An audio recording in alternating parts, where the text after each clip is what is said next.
ঝাঁকা মেরে বলতো 104। আগের সেদিনকে ফিরে পাবো আর আমরা, আগের সেদিনকে ফিরে পাবো আর। বর্তমান দেশে এখন ডিজিটাল কারবার, পেটে বাচ্চা এলে চেকা বারবার। বর্তমান দেশে এখন ডিজিটাল কারবার, পেটে বাচ্চা এলে চেকা বারবার। লাগায়া সেলাইন বলে বাচ্চা বেলায়েন, এখনই করতে হবে সিজার রোগে, এখনই করতে হবে সিজার। আগের সেদিন কি ফিরে পাবো আর আমরা, আগের সেদিন কি ফিরে পাবো আর। কবি ভেবে বলে কি হবে দোষ দিয়ে, এ দেহ নষ্ট হয়েছে ভেজাল খেয়ে খেয়ে।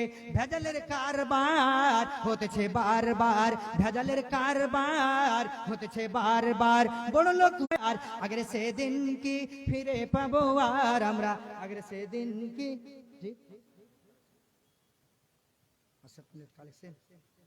তো যাই হোক, কথাটা হলো আর একটা হাদিস বলবো দিয়ে কালেকশনের দিকে একটু 5-7 মিনিট যাবো আপনাদের সামনে। আর কথাটা হলো মোহনপুর এলাকা তো সব তো এলাকাটা মুসলমানের ভর্তি, কি কথাটা? কিন্তু কথাটা হলো যে করোনার যেটি মানে কথাটা হলো বেঁচে আছে এটি অরিজিনাল মুসলমান, এগুলো ডুপ্লিকেট নাকি বাবা? যেটি আপনারা এখানে এসেছেন, যেটিকে আল্লাহ তৌফিক দিয়েছেন, এটি হলো অরিজিনাল। বাদ বাকি যেগুলা রাস্তা পাটে ঘুরে বেড়াচ্ছে এরা ডুপ্লিকেট মনে করে নিতে হবে নাকি? কথা বলেন, ভুল বলছি কি? তো কথাটা হলো বাবা, দুঃখের কথা কি বলবো, আমাদের সমাজের এই রকম হয়ে গেছে। তো প্রথমে আপনাকে বলেছি ঘর মে আগ লাগি হে ঘর হি খিচে রাখছে। মা বোন, এই বিষয় নিয়ে আলোচনা করতে গেলে দীর্ঘ অনেকক্ষণ সময়ের দরকার বাপ। চটচট করে আপনাদেরকে বললাম, কিছু কথা ছাড়লাম, কিছু কথা নিলাম। এবার একটা হাদিস বলবো যে কিছু কিছু মহিলার উপরে বিশ্ব নবী নবী মুহাম্মদ রাসূলুল্লাহ পড়ুন সাল্লাল্লাহু আলাইহি ওয়াসাল্লাম লানত করেছেন। কোন মহিলা? হাদিস বুখারীর কথা বলছি আপনাকে, একদম সহিহ বুখারী। কি? আব্দুল্লাহ ইবনে মাসউদ তিনি একদিন মহিলাদের কাছে ওয়াজ করতে করতে বলছেন, ও অমুক অমুক মহিলার কাছে আল্লাহ রাব্বুল আলামিন লানত করেছেন, বিশ্বনবী লানত করেছেন। কোন মহিলা? যে মহিলারা চোখের উপরকার ভুরগুলো ডিজাইন করে। করে কি করে না বাবা? আপনার বেটি, আপনার ভাতিজি, আপনার পতিন, আপনার লাতিন তারাই তো করে। তো এই মহিলাদের উপরে বিশ্বনবী লানত করেছেন। আর কোন মহিলা? যেই মহিলারা কি করলো, ওই কি করলো, চুলে চুলে জোর দিল। দেয় কি দেয় না? চুলে চুলে জোর দিল, এই মহিলাদের উপরে বিশ্বনবী লানত করেছেন। আর কোন মহিলা? যেই মহিলারা নিজের দাঁতগুলোকে করদ দিয়ে রেদ দিয়ে কি করলো, ডিজাইন বানালো, সরু সরু দাঁতগুলোকে, আপনার চ্যাপটা চ্যাপটা দাঁতগুলো সরু সরু করলো, ওই মহিলাদের উপরে লানত করেছেন বিশ্বনবী। যেই মহিলারা কিছু গুদানে করলো এবং যার কাছে করিয়ে নিল, যে করলো, উভয়ের উপরে আল্লাহ পাকের নবী, দয়ার নবী কি করলেন? লানত করেছেন। এই কথা যখন হাজরাতে আব্দুল্লাহ বিন মাসউদ মহিলাদের কাছে ওয়াজ করতে করতে বলছেন, এমতো অবস্থায় একজন মহিলা কি করেছেন, হযরত আব্দুল্লাহ বিন মাসউদের কাছে হাঁটতে হাঁটতে এসে থমকে দাঁড়ালেন। ও আব্দুল্লাহ ইবনে মাসউদ, আপনি যে কথাটা বক্তব্যটা দিলেন মানুষের সামনে, এটা আমি কোশ্চেন কালে শুনি নাই। আমি আল্লাহর সারাটা কোরআন পড়ে রেখেছি, কিন্তু এই কথা আল্লাহর কোরআনের ভিতরে আমি কোনো জায়গায় পাইনি। অতএব আমি মানছি না, মানবো না। এই কথাটা কে বলছেন? ওই মহিলা বলছেন। তখন আব্দুল্লাহ ইবনে মাসউদ বলছেন, ও মহিলা, তুমি শুনে নাও, যদি আল্লাহর কোরআন তুমি পড়ে থাকো নিশ্চিত তুমি পেয়ে যাবে, কোনো চিন্তা ভাবনা নাই। আব্দুল্লাহ ইবনে মাসউদ তখন বলছেন, কোরআনের আয়াতখানা কি? ওয়ামা আতাকুমুর রাসূলু ফাখুযুহু ওয়ামা নাহাকুম আনহু ফান্তাহু। আল্লাহ রাব্বুল আলামিন বলেছেন, ও সারা পৃথিবীর মানুষ রে, ও রাসূলের উম্মতিরা, তোমরা ভালো করে শুনে নাও, তোমাদের রাসূল যা তোমাদেরকে দিয়েছে তা তোমরা গ্রহণ করে নাও, আর তোমাদের রাসূল যা তোমাদেরকে নিষেধ করেছে তা তোমরা বর্জন করে নাও। এই কথাটা কে বললেন? আল্লাহ রাব্বুল আলামিন বললেন। তাহলে ও মহিলা, তুমি কি আল্লাহর এই কোরআন পড়েছো? আল্লাহ রাব্বুল আলামিন কি কোরআনের ভিতরে এই কথা বলেনি? তখন বুড়ি বলছে হ্যাঁ হ্যাঁ। ও আব্দুল্লাহ ইবনে মাসউদ হ্যাঁ হ্যাঁ পড়েছে। ও অতএব তখন আব্দুল্লাহ ইবনে মাসউদকে বলছেন যে আল্লাহর রাসূল কি লানত করেছে?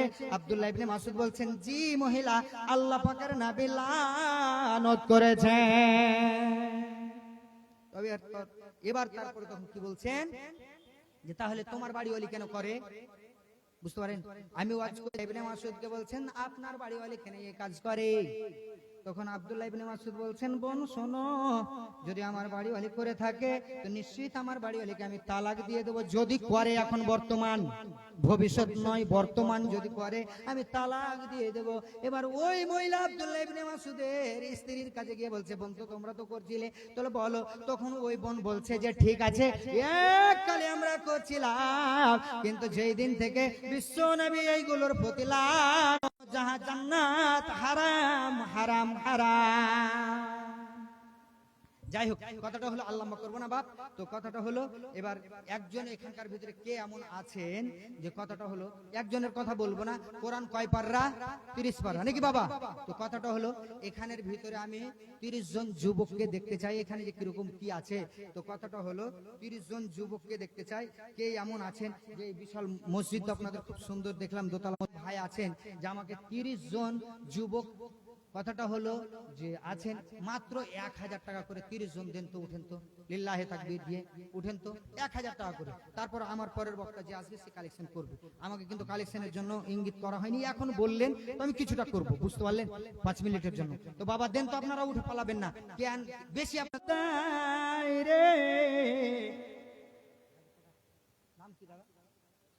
শাহিদুর রহমান বান্দা তোমার ফের ছিল এখানেতে, 1000 টাকা দিল আল্লাহ মসজিদের জন্যতে। ওগো আল্লাহ দয়াময় দয়ারি সাগর, দীর্ঘজীবী করে রাখো বান্দাকে তোমার। আমিন আমিন সুম্মা আমিন। আল্লাহুম্মা সাল্লি আলাইহি আল্লাহুম্মা বারিক আলাইহি। মাত্র আর 29 জন আছেন। আসেন বাপ, একে একে চলে আসেন। আইরে আয় পাপের রোগে কে করিবি পান, আইরে আয় পাপের রোগে কে করিবি পান, আইরে আয় পাপের রোগী কে করিবি পান, ওষুধ মোরা ডিসপেন্সার করিবি পান। বুঝতে পারলেন? যত কিছু এই কোরআন থেকে আপনি ফুঁকবেন তো আপনার সেবা হবে না, হবে না? তাহলে আজকে 1000 টাকা চেয়েছি, বেশি চাইনি বাবা। উঠেন উঠেন, দেন, আপনারা 1000 টাকা দেন। আপন মানুষ চেনা বড় দায়। মা মারা গেছে, মায়ের জন্য 1000 টাকা আল্লাহ দান করেছে। এই দান আল্লাহ তুমি কবুল করে নাও। আল্লাহুম্মা সাল্লি আলাইহি আল্লাহুম্মা বারিক আলাইহি। উঠেন না গো দাদা, উঠেন, দেন। আর 28 জন আছেন, আপনারা দেন মাত্র 5টা মিনিট, বেশি আপনাদের কাছে সময় নেব না। 5টা মিনিটের জন্য আপনারা দেন দেন। আপন মানুষ চেনা বড় দায় রে, আপন মানুষ বুঝা বড় দায়। কত? 1000 টাকার কোটা আছে। আরেকজন বাবা আমার ছিল, আরেকজন বাবা আমার ছিল এখানেতে 500 টাকা দিল আল্লাহ তোমার রাহেতে। যে উদ্দেশ্য যে নিয়ত করে গেছে দান, উদ্দেশ্য পূরণ করো তুমি রহমান। ওহে বাড়ি দোয়া করি করে মোরা বানা, মাফ করে দাও খোদা জীবনের গোনা। আত্মীয় স্বজন যারা নাই বর্তমান, নীরব নগরে সে করেছে গমন। হাই রে দুরন্ত দেখ আসিলি কোথায়, মা বাপের কোল খালি কলি সমুদায়। অহরহ বাস ট্রেনে অ্যাক্সিডেন্ট হয়, এই বিপদ হতে খোদা বাঁচা বড় দায়। তাই দোয়া করি খোদা তোমারও কাছেতে, বাঁচাইয়া নিও মামলা অ্যাক্সিডেন্ট হতে। আমিন আমিন সুম্মা আমিন। আরেকজন বাবা আমার ছিল এখানেতে, 1000 টাকা দিল আল্লাহ মসজিদের জন্যতে। যে উদ্দেশ্যে যে নিয়তে করে গেছে দান, উদ্দেশ্য পূরণ করো তুমি রহমান। ওহে বাড়ি দোয়া করি করে মোরা বানা, মাফ করে দাও খোদা জীবনের গুনাহ। আমিন আমিন সুম্মা আমিন। হে ভাবক ভেবে দেখো বসে নিরলায়, গজব কেন রে দুনিয়ায়। হে ভাবক ভেবে দেখো বসে নিরলায়, গজব কেন রে দুনিয়ায়, শান্তি কেন নাই রে দুনিয়ায়। মেয়েরা কয় স্বাধীন হলাম, পুরুষের আর দরকার নাই। পুরুষ নিয়ে কি করিব, নিজের কামাই নিজেই খায়। হে ভাবক ভেবে দেখো বসে নিরলয়, গজব কেন রে দুনিয়ায়, শান্তি কেন নাই রে দুনিয়ায়। কই গো বাবা আসেন, 27 জন আর আছে, 3 জন হয়েছে নাকি মালানো, 3 জন হয়েছে না? আর আসেন আসেন আসেন, আপনাদের বক্তা সাহেব চলে আসেন, আসেন উঠেন। মাত্র 1000 টাকা করে চেয়েছি, বেশি চাইনি। আপনারা উঠেন, দেবেন তো ওই বক্তার হাতে হয়তো আপনাদের মোটা অঙ্কের টাকা দেবেন, কিন্তু আপনি আপনাদের কাছে মাত্র 1000 টাকা করে চেয়েছি। আর যে ভাইরা 100 250 কেমন তোমার বাপ, ফেসবুকেতে ছবি ছেড়ে করছো কেন পাপ, মেয়ে করছো কেন পাপ। ছেলে মেয়েদের কাছে বসে শিক্ষা দেয় না ভাই, মা মেয়েকে কেমন লাগে ফেসবুকে। কোনো ভুল হলে ক্ষমা করবেন, আর আমার জন্য আপনারা দোয়া করবেন, আপনাদের জন্য দোয়া করব।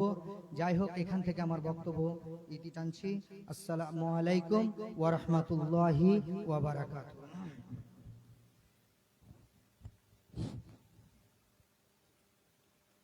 ওয়ালাইকুম সালাম ওয়া রাহমাতুল্লাহি ওয়া বারাকাতুহু।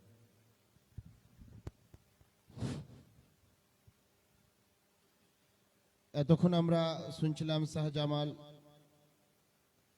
তাইমি সাহেবকে, এবং আল্লাহ রহমতে আমাদের যা এই পান্ডালের পরিস্থিতি ছিল, যা হোক কিছু মানুষ এসে উপস্থিত হয়েছেন। আপনারা এখনো বোধহয় যে এত মানুষ আছে ওই প্রান্তে এবং উত্তর এবং দক্ষিণে, ওর হয়তো 4 ভাগের 1 ভাগ মানুষ এখনো আসেনি।